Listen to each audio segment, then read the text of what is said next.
Sa number 9, Regional Task Force El Niño sang RDRRMC sa Negros Island Region ang tigayo na nga naporma. Inisunod kay Office of the Civil Defense NIR Director Donato Sermeno III sa ginpatigay nga interagency nga sinapol sa adtong Hunyo 9. Ang OCD ang magapamuno sini kag co-chair ang Department of Science and Technology suno kay Sermeno. Nalakip sa katapusang task force ang DILG, DNR, Department of Agriculture, DOH, DepDev, NIA, DOE Field Office Visayas, PIA, kag iban pagid nga ahensya nga ginalantaw sang konseho nga importante. Ang task force ang maga-coordinate kag maga-oversee sa nga kahandaan lakip na magapatuman sang mitigation response kag recovery measures angot sa El Niño sa NIR. Sila man ang maga-monitor kag maga-assess ang impact sang El Niño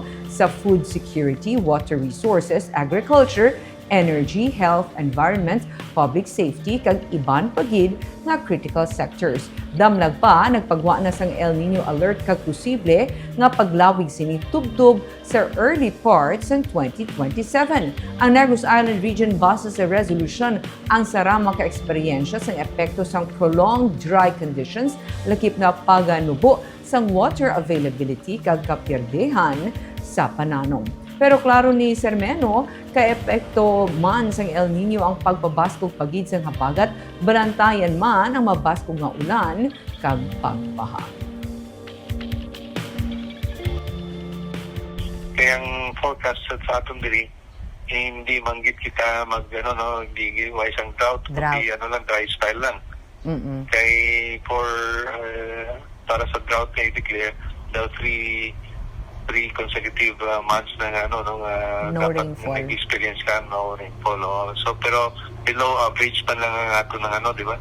Na 2 months pa lang to kag hindi pa continued na 2 months. So sining August kag October or November na below normal.